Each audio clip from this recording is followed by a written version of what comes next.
help them and then we encourage them to share their traditions and their rich cultures. So kahit pa paano, they still continue that. So, mabili na bagtik. Wow! He will give you something, pakihawakan po at pakipasa sa lahat. Sige po, doon na lang sa likod na daw. Almasiga is a large tree that is called again bagtik. It's the main ingredient in making our paints. For the ladies po, if you have nail polish, ito na po yung main ingredient nun.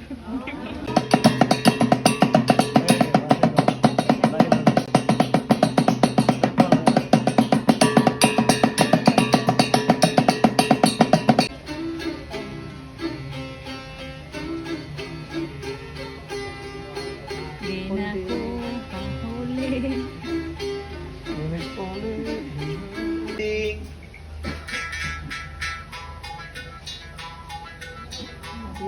Ding.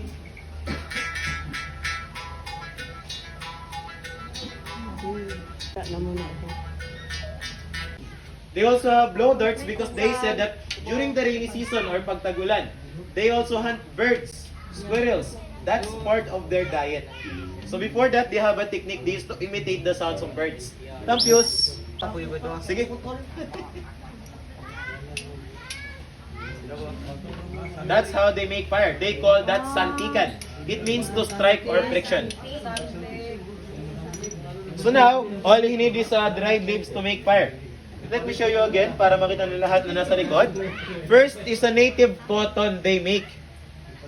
Second is a flintstone or buhay na bato. Then last material is metal to strike the stone. That's the santikan or friction. Now we have the smoke. So all I need now is dried leaves. Mas mabilis sa kanila to, sir. That's why they still use this process here when they're going to cook. Ngayon po, yan, ginawa nila kanina nung nagluluto sila. Now we have fire.